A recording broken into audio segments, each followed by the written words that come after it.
Welcome back. So episode 37. Yeah, we out here. So special guest. Super hyped. How special? We got very special, man. Actually, you know what? I don't even know if you know this, but we've had over the 37 episodes, we've had some clients and stuff sit with us, and we've gone through work, this and that. This is like the first. You're the first, basically, designer artist that we just wanted to sit down with and talk shop. Yeah. Like no agenda, no past work together. Yeah, no work we did together. Just like, fuck, we respect you. Let's just sit down and talk about design shop, kind of how you got here, how we got here, whatever. So let's do it. Yeah, that's kind of a first for us. Instead of special, we're gonna say especial. That's what we're gonna say. Yeah. Yes. You know, I'm proud, so gotta keep it authentic out here. Cheers. Yes. Yeah. Boom. So you rode a train up from Long Beach up to Vancouver, Washington. Yo, how was that? Yeah, it was fun, actually. I really enjoyed it. It was like not having to worry about anything. It's just like you're literally just sitting there and like you're just chilling. I brought the homie Young Damage with me right there. Shout out Damage. Angel. Yep, Damage is gonna jump in here at the end. New favorite designer? Absolutely. So yeah, it's chill. Like I thought I was gonna get like motion sickness or like claustrophobic or something, but no, I was chilling. It was cool. We stopped in SF for 3 days. Oh, yeah. It was my first time there, so I just did like all the touristy stuff. I was like, I want to go to the bridge. Yeah. I was like, I want to see the seals, and I want to get drunk at that park where everybody posts. But we were there on Easter, on Sunday, and we completely forgot it was Easter Sunday. And then walking that city, oh my God! I mean, I'm a big guy. I'm out of shape. So. Up and down hills. Oh, I was huffing and puffing, bro. And not the Chiba. Like, I was tired. But yeah, it was cool. It was fun. And then we hopped on the train 2 nights ago and pretty much like slept through the night. We got a cabin, so woke up this morning to like greenery, and it was not this morning. Woke up in the morning to greenery. It was really cool. It's fun. Welcome to the Northwest. Yeah, thanks. Shit, so right? My second time up here. I came in 2006 for a little bit. I have family that lives up here, so my cousin and her husband are driving us to Seattle. I've never been to Seattle, which I'm really stoked about. I've always wanted to go ever since I saw Free Willy. Right? Is that from there? Yeah, I didn't even know that. Ever since I saw Free Willy, I was like, dude, that place looks so fucking cool. I forgot about the movie. It's a good soundtrack, personally. Yeah, totally. Michael Jackson all day. But yeah, while I'm here, obviously hanging out with you guys, and I appreciate y'all having me. I'm supposed to link up with Draplin, I think. Hang out with him for a little bit. He offered like me to stay at his place, his like studio where he has all his records. Yeah, the granny cool. flat. I think his mom's crashed there. Yeah, he was like, yo, because I texted him, I was like, I'm gonna be up there. He was like, cool. Let me know when you're here. If you need somewhere to stay, you can stay in my studio. I was like, what the hell? You gotta say yes. Yeah, so I'm like, just to crash. I'm gonna have exactly. I'm gonna have an excuse. Yeah, absolutely. Like I might have to share a bed with Damage, but I'm down with that. It's worth it. Let's stay at Draplin's house, Yeah, exactly. For sure. So let's dive back. Let's go a little bit back in time. Yeah. And let's talk about your career as a designer and kind of where you're at right now, because you work for a super dope studio, which I think a lot of people know or don't know. But I work for a little artist by the name of Shepard Fairey. We all took small guy. We all took art history. Yeah. And I don't know how long, but we'll be studying this guy in the future. Yeah. He's gonna be my kids. We're all if not already. Yeah. But it's like Basquiat, Andy Warhol, cool. But in the future, it's gonna be for sure, definitely. For sure. He's already in the Smithsonian. Really? His Obama portrait's in the Smithsonian. Fuck, that's tight. That was like. So like he helped Obama get absolutely voted in because of that image. I got my start with design pretty early on. I would say like I was always into drawing and art and stuff, but it wasn't until like I got to high school and I really got into like skateboarding, and I was just like super into like all these logos. I was like, I want to do that. Like that's like so. Yeah. I used to have MS Paint on my PC, and I used to recreate like my favorite logos on there, you know. And then I didn't know anything about Illustrator or Photoshop. I didn't even know those programs existed. I'm a 90s kid, like for real 90s kid. Like I was into like everything. I went through my my BMX phase. Yeah. I went through my rollerblading phase. And then I went through my yo-yo phase, which I kill on the yo-yo. Shit, dang. Nice. And you know, I was just like into all this stuff. Like you were a kid, like we didn't have the internet, so it was just like go outside and play, you know. And I grew up in a really cool apartment complex where it was just like a bunch of kids. So I was always outside. There was always somebody outside like playing and stuff. But yeah, skateboarding though is the one I latched onto the most. Like I loved the board graphics. I loved the logos. Like I said, I would recreate the logos, and then I found Illustrator. I learned Illustrator. I was like, this is how it's done. But I used to order the CCS magazine. Oh yeah. And just like circle like all my favorite graphics, like my dream complete, you know, man, if I had money, I'd buy that shirt, I'd buy that hoodie, like I'd buy these pants, like the Chad Muska pants. How many designers are designers because of CCS? I'm one of the kids. Yeah, same. You know what I mean? I was in 4th grade, just like studying. Yeah, you know, my it was free. my grammar is trash now because just staring. You know, I didn't pay attention in English class. I just looked at the Volcom logo, the Elliot logo. Volcom was my favorite actually. Yeah. Volcom Zero. and Dark Star. Dark Star was the Dark Star. Yep, one of my favorite logos. Yeah. So that's what kind of that was the bug that bit me to like really kind of get into graphic design.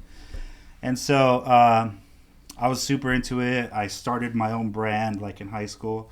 I called it Affix, like AFFIX. Funny enough, there's like a high-end streetwear brand from Japan now called Affix. Really? Yeah. Nice. You were too soon. It was too early. I was way ahead of my time. Yeah. But it was called Affix, and I did the logo in. I'll send you guys a JPEG of it so you guys can like pop it up on there. It was like such a rip of the Arnett logo. And Arnett. I haven't heard that name in years. It was such a rip of Arnett. Yeah. And I was super into bodyboarding too. I went through all the phases, you know. Like I think SoCal's good with all the subcultures there. Where we have some good employees that are like grew up in Michigan, and they're like, the subculture was like chainsaws or some shit weird, you know. So we grew up where like punk rock was made here, skateboarding was made here, BMX was made here. Yeah. So you're just immersed with this. Yeah, and I grew up watching like all these movies, like I watched Gleaming the Cube. Yeah, that was great. You know, that's why I was like, dang, you could do that on a skateboard. And there was this other movie, what was it called? It was a rollerblade movie. On Disney Channel? No, I just made him watch Brink the other day. That was but it was an older movie from the 90s. Jack Black is actually in it. It's like a Southern California kid moves to like the East Coast, and they hate him because he's like blonde, and he's just like, "What's up, bro?" Like, but it's like and he's a rollerblader. He's a rollerblader. Really? No shit.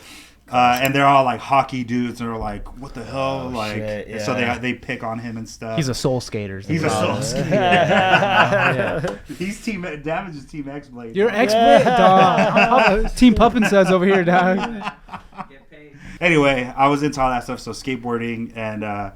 Like you said, punk, all that shit. Like Volcom was like my favorite brand, and they were the first brand that started incorporating the punk aesthetic, like the flyer aesthetic, like. And I was like, damn, DIY, dope, zine style. Yeah, like I had this patch on my backpack, and it was like an older brother and a younger brother, and it had like the anarchy and the equality symbol, and it said all the arms we need. I remember that on my backpack over my JanSport logo. It had to be a JanSport. Yeah. Back then, only backpacks. Yeah, that's all you could buy. But I had it over that, and then, so music.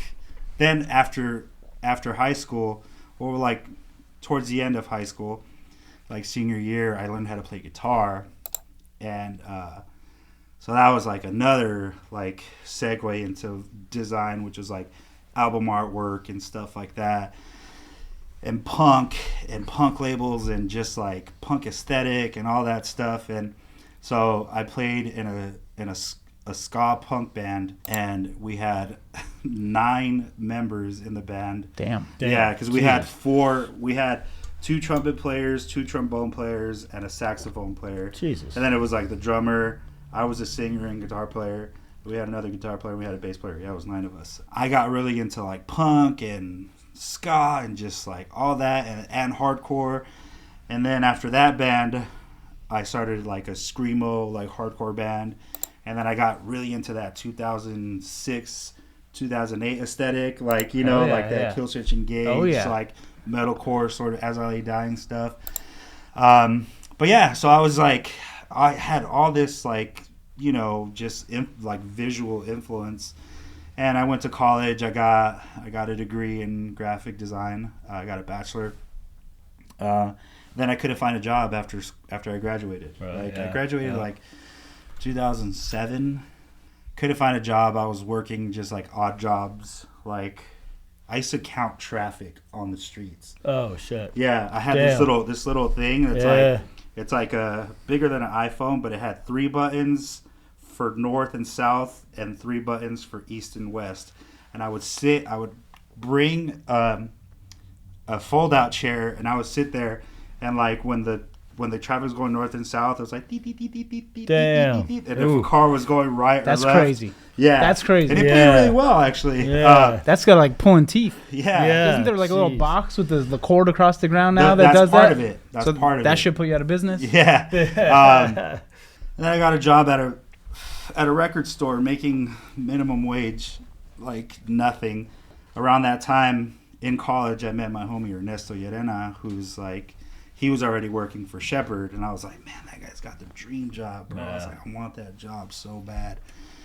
And I would hit him up every now and then, like, yo, y'all hiring? He was just like, nah. I was like, all right, whatever. So then one day he posted on his thing, he's like, I'm moving to Arizona. I need somebody to help me clean my studio. I was like, I'll come. He's like, for real? I was like, yeah. I drove to his house, helped him clean his studio. He's like, so how's work? How's all this going? I was like, I work at a I work at FYE making $7.95 an hour. Yeah. Like, you know, like, he was just like, damn. I was like, yeah. He's like, but you're good. I was like, can't find anything. So he was like, well, send me your portfolio and I'll send it to Shepard and we'll see what he says. And I was like, shut the fuck up. Like, you know, I was MTV like, hell no. Like, you're fucking with me, right? And so, like, I'm cleaning and then I'm like, start thinking about it. I'm just like, are you for real? And he's just like, yeah. And I was like, don't fuck with me. I'm getting excited about this. I'm about to leave and go get my portfolio right now. He was like, yeah, fool. I was like, damn. And then I asked him one more time. I was like, don't fuck with my emotions, bro. Like, I'm getting hella excited right now. Yeah. He's like, send it and we'll see what he says. I was like, all right. He's like, put together your best stuff and we'll send it to him. So I put together a little portfolio, PDF, sent it to him. And then the following week, I went to finish helping this fool clean his garage. He's like, "Oh, come inside real quick. I gotta show you something." And I was like, "Are you working on something new?" He's like, "Yeah." And he pulls up the email, and it's from Shepard, and it says, "He's rad. Get him in touch." Really? And I was like, "What the?" I get goosebumps every time. Hell yeah, that's sick. I was like, "Are you serious?" He was just like, "I told you," and I was like, "Oh man!" I was like, "This is gonna change everything." And at that time, my dad, like, you know, he sat me down. He had a talk with me. He was like, all right, you've been trying music for a while. It's not working. You tried graphic design. It's not working. He's like, you need to sign up. I'm going to pay for your school for you to be a welder. Damn. And you're going to go and be a welder. Wow. You know?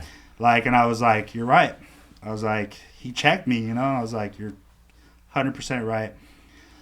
So in that week, I went to the vocational school. Then I called Shepard, or I called student number 1, and they were like, oh, yeah, you're... I went in for the interview, and they were like, cool, can you start on Monday? You'll be here, like, 1 day or 2 days out of the week. I was like, yeah, sure. And I was like, holy fuck, like, this is where I wanted to be, bro. Like, a year before that, he had an art show at Subliminal Projects, which is the gallery downstairs. Yeah. And I shit you not, like, I looked back at the student number 1 sign, and the girl I was with at the time, I was like, I'm gonna work here one day. I was like, I don't know how the fuck that's gonna happen, but this is where I want to be. Like, this is it, you know. And so then I got the internship, and I was like, holy shit. Like, so I told my dad, I was like, Pop, I got this internship. Let me do this. It could turn into something cool, and then I'll do the welding after. He was just like, all right, cool, go ahead. So I started the internship, and then I was there for a couple, like 3 months, and then it ended, and I was like, yo, can I get a job? Like, I don't want to leave. Like, no, they're like, we're fully staffed, sorry. But one of the dudes that was working that I befriended, his name was Jake, he was like, he's like, I'm quitting. He was like, my wife she's moving to the East Coast, and I'm going to follow her. She's going to like college or something out there, or like grad school. And so he was like, if I quit, that might open something up for you. So that's why I asked. I was like, can I get hired? But they didn't know that he was going to put his notice in yet. So then a couple weeks later, studio number 1 calls me, and they're like, hey, can you come in and help out with a couple things? Like, we're a little short-staffed. And I was like, sure. Like, they're like, and for like a week I helped. And then his assistant was like, yo, Shepard's going to call you tonight around 8 o'clock. Don't miss that call. And I was like, what the fuck was he going to call me for? She was like, I don't know. And I was like, all right. So I go home, sit on the couch. With your phone. Sit right there. And I'm just like. It's 8 o'clock. I was just like, 8 o'clock. 8 o'clock comes, nothing. Stressful. 9 o'clock comes, nothing. This would call me at 11 o'clock, bro. Oh, shit. And I was like, and it was like ringing, and I was like, hello? And he was like, Cisco? I was like, yeah, what's up? He's like, Shepard. I was like, what's going on, man? He was like, oh, you know, just working and stuff, blah, blah. He was like, so Jake put in his notice in, and there's a spot, like, you know, on the team. He's like, do you want it? And I was like, yeah. I'm like, oh, biggie. Like, you know, like. Yeah, let me think about it. Sure. I was like, actually, let me get back to you on that. And I was like, he's like, cool. He's like, you start on Monday. And he was like, all right, have a good night. And I was like, holy shit. Like, shout out Jake. Yeah. Shout out Jake. Yeah, shout out Jake. Wherever Jake's at these days. Jake, thanks for quitting, bro. Yeah. But yeah, I ran inside and I told my parents. And my parents are, I'm first generation Mexican American, so like they're immigrants, and so they don't, like, they would be like, what do you do you play on you make t-shirts on the computer? They don't understand. How long is this going to last? Yeah. So I walked in, I was like, I got the fucking job, oh my God. And they're just like, cool, how much does it pay? And I was like, I don't give a fuck. I didn't even ask. Like, I was like, I just I said didn't start even Monday. ask. Yeah. I was like, this is my career. Yeah. And they were like, oh, cool. Like, we're happy for you. But I was like, but do you not understand? Like, this guy, like, he's my favorite artist, and I'm working with him. Like, and they were just like sick. Like, you know, they were happy, but they didn't know how to share the enthusiasm with me. And I was just like, what the fuck?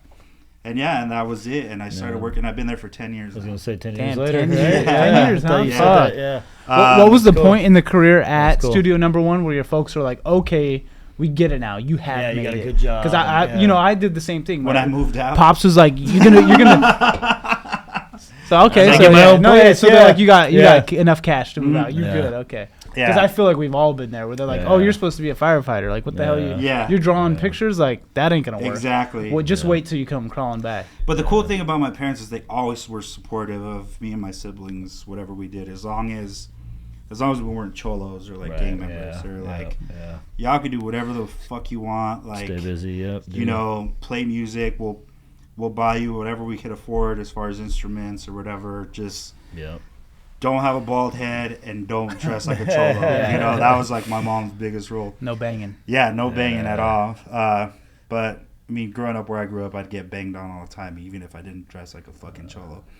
I know 10 years seems like a long time, but like and it was like my first real design job, but it was my dream job, and it still is my dream job. And Shepard's still my favorite artist, and Shepard is my friend. He's my mentor. He's my boss. Like, you know, he's a collaborator. He champions my work. You know, he supports it. Like, anywhere else would be like, you can't run your own thing. That's a conflict of interest. Totally. You know? And he's just like, nah, dude, do your shit. I saw it from the jump, you know?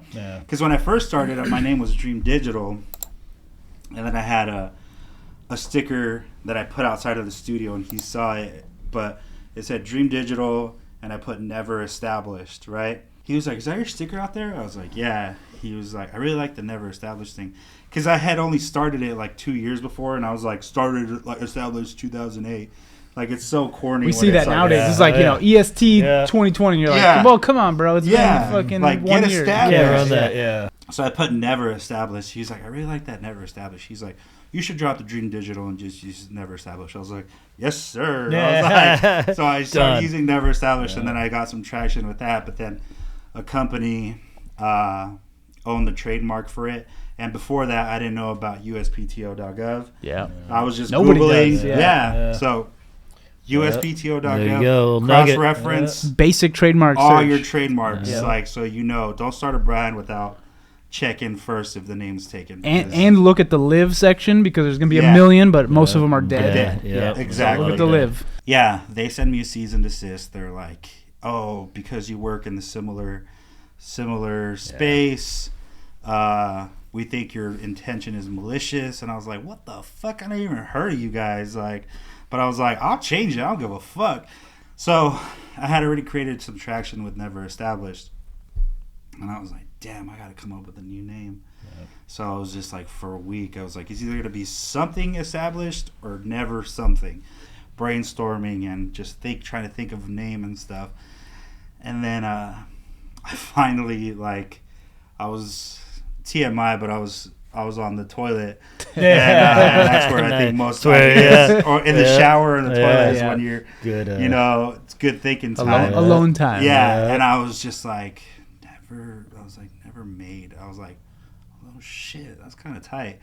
And I was like, and then I screamed for my wife. I was like, babe. She's like, what? She's like, you need more toilet paper? I was like, because she knew that I was like trying to figure out a name. I was like, Nevermade. She's like, that's tight. She's like, that's even better than Never Established. I was like, right?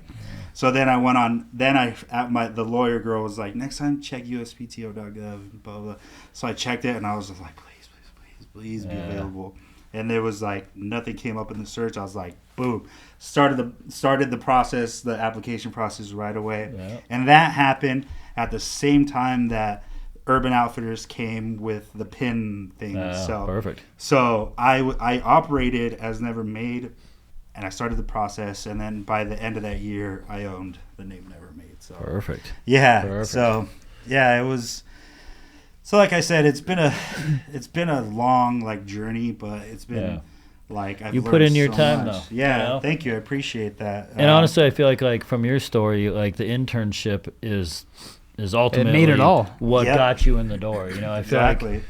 like at our old studio, we used to have a lot of interns. When we moved up here, we haven't done it much. Frankie was one who is now our animator, main man. main guy. A lot comes from an internship. So as far as like kids out there in the design industry coming up, grab an internship, 1 or 2 or 3 or whatever. Even if it's free and no one's paying. Even if you're not getting paid. If you show up once or twice a week, put y'all on game right now. That's it. Yeah.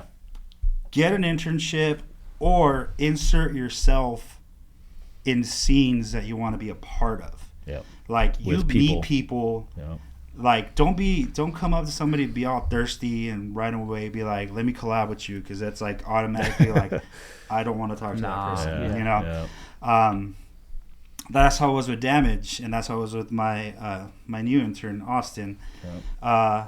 He came to Damage came to Complex Con, met him there. He made a little book for that year. He's like, can you sign my book? I was like, cool. And I was like, what's your name? My name's Angel, blah, blah. Yeah. And then I saw him at another thing, at an art show, at one of Shepard's art shows. And I was like, hey, you're Angel, right? He's like, yeah. I was like, what's up, man? Blah, blah. He was hanging out with us. And then saw him at another thing, and I was just like, Kept showing up, huh? Yeah, he kept showing up, but he just that's how you do it. It is, you know? yeah, absolutely. Consistency. Yeah, and so I put a thing on Instagram. I was like looking for an intern. He sent me an email. He applied, and I was like, oh yeah, I know that kid. I'd rather work with somebody that I've met already, right? Yeah. So I brought him on. He interned for me for about a year. Did orders and pen tool stuff, and my friend who works at Huff hit me up. She's like, hey, we're looking for an intern. Do you know anybody? I was like, Young Damage. You know, I was like, take Damage. She was like, for real? I was like, she's like, you don't mind? I was like, no, he's put in his time, like, you know. So he went and interned there, and now he's a designer at Huff. You know, he did it right. That's dope. Yeah. Which is the dopest brand. Yeah. You know, R.I.P. Exactly. Keith. Yeah. You know, R.I.P. Keith for sure. Best brand. You know, and my new intern, he did the same thing. He inserted himself. He came to meet me at a couple things. He wasn't weird. Yeah. He's still a weirdo. Austin, you're a weirdo.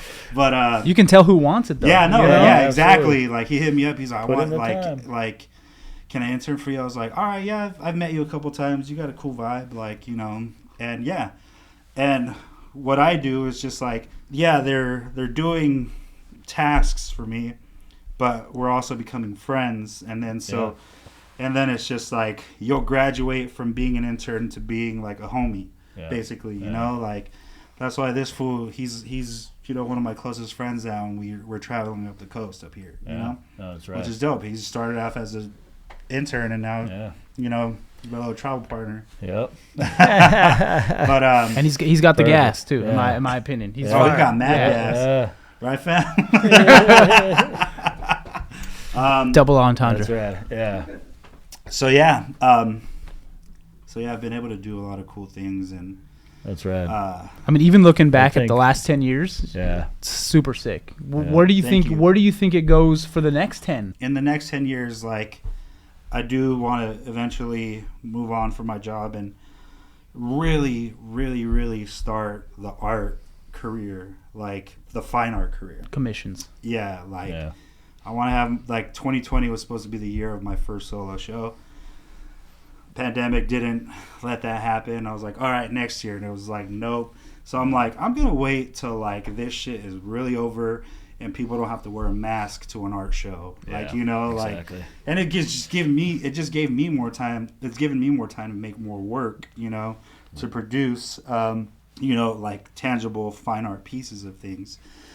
So yeah, I would say that just moving more into the fine art world, you know. Hell yeah, like, that's cool. I've already dabbled in it, you know. I've done a couple paintings, like with Shepard. We did the last collab we did. You know, silk screen on paper on his HPM paper, you know. It's like a 2-piece poster set kind of deal. Yeah, exactly. I mean, you've had massive murals that, you know. Yeah. Even doing those murals, like, you can't even see what you're painting because you're up close, and you zoom out, you stand back. Here's what I see. So I learned that from Shep, from doing murals with him. So the first one I did was Pow Wow Long Beach in 2000.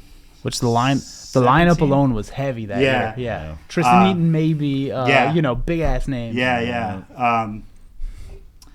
So I did that, and I was scared. I was like, holy shit, like, I've never done this. Big. So luckily, like, I had two of my homies who are on Shepard's mural crew. Like, I've done murals with Shepard, so I knew how to do it, but I was like, I needed somebody there to, like, hold my hand, basically. So my homie Dan and my homie Rob, who are on Shep's mural team, they came out and they helped me, and I was like, oh my God, thank you guys so much, you know.